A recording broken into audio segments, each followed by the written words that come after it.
stream like this is always going to present its own challenges, and that's also the one of the fun parts of fly fishing. You know, finding challenges in challenging places, challenging fishing. Um, with that being said, Tenkara is actually a great tool for very tight streams like this. When you're fishing tight streams, a lot of it is going to come down to your technique and knowing how to fish. And no matter whether you have a 7-foot rod or 11-foot rod, it's really just going to be you getting used to the gear, knowing what to do with the tools you have with you. I like to go for the simplest gear that I have, which is just a a Tenkara rod, no reel, no fly line, no just a rod and line and a fly. That simplifies my gear quite a bit. When you're selecting your Tenkara rod and you know you're going to be fishing a very tight stream like the one that we are in, you probably want to use the shortest rod possible. So in this case, I'm using an 11-foot rod as opposed to a 13-foot rod, and those 2 feet do make a difference when fishing a very tight stream.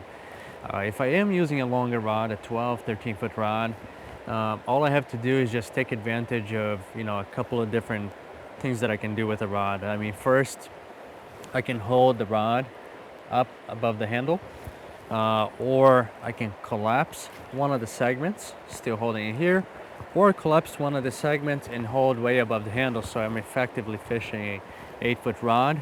And with this line, I can do very miniature cast very nicely. It doesn't take much to cast. And if I do hook a fish, all I have to do is just open the rod up to take advantage of the leverage, make sure the rod has its full strength, and then play the fish. So finding a fish in a small stream like this is also going to present its own challenges. I cannot raise my rod right overhead here because there's trees right above me. So before I start fishing a real small stream, knowing my tactics and have my strategy figured out is going to be very important. I have to know exactly what is around me. I have to know where I'm going to be casting. I have to know whether if I hook a fish, how I'm going to be playing the fish. In this case, I'll probably have to keep my rod, pretty low, or I'll have to move to my right, and there's a little bit of an opening there. Try to play like that. I'll follow the fish down a little bit to the other side of this tree, so it's a little bit more open and play there. So tactics on a very tight stream are very important. You have to know what is around you, how you're going to be playing a fish.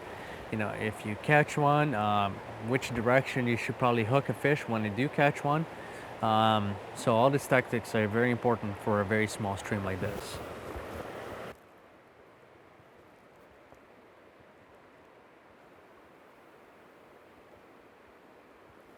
So one thing that you always want to do on a small stream as well, because there are so many rocks and you might get your line, to touch branches and so on.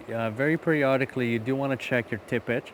I usually pass my hand through it, and if I feel like it's a little bit rough or thinner than it should, then I'll exchange it or put a new piece of tippet in there.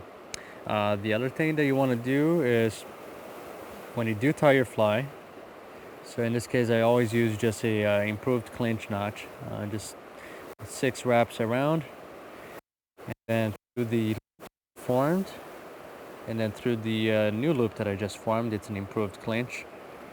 So I'll just tie that, cut the tag end after I set the notch. And one of the things you always want to do as well, especially when fishing a little bit faster water or any small stream or any type of fishing, you want to check your knot. So give it a nice pull. It's much better that you get the line loose right now when you're still testing than you do when a fish has in its mouth. Once you have that, then you're ready to fish. Snags are inevitable. If you're fishing a 6-foot rod, 10 feet of line, 6-foot rod, 5 feet of line, whatever it is, or 11-foot rod and 10 feet of line, you are going to get snagged. There's no question about it.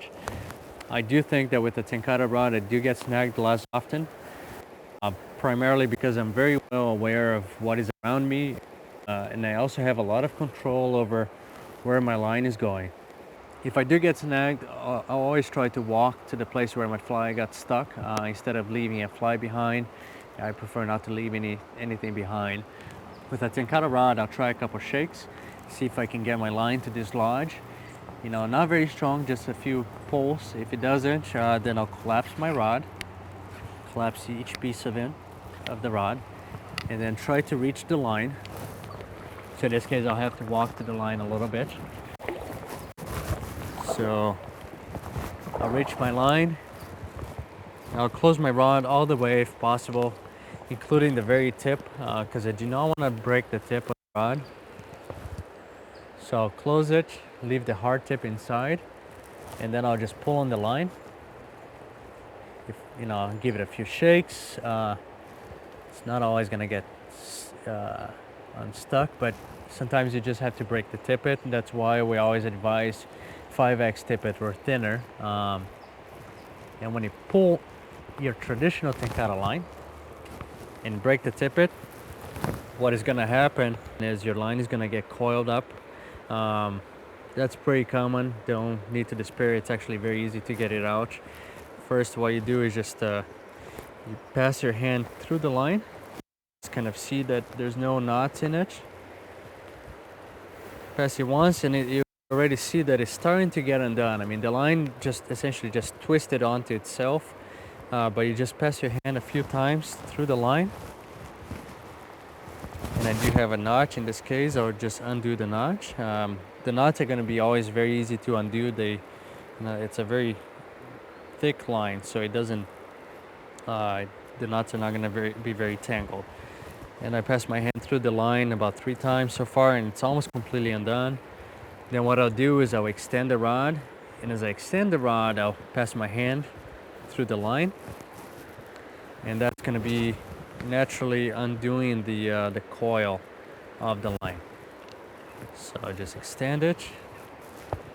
As I do, I'll pass my hand through the line, and now you see the line is turning in the other direction, and it's coming completely clean. And that's it. My line is still doing a few turns, but it's ready to fish again. And I've been fishing this spot here, casting right underneath a tree there.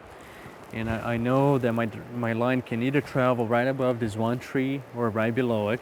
So I've been back casting very low below the tree, and then forward casting low as well. I can also do very short stroke casts. I can go up a little bit and then down.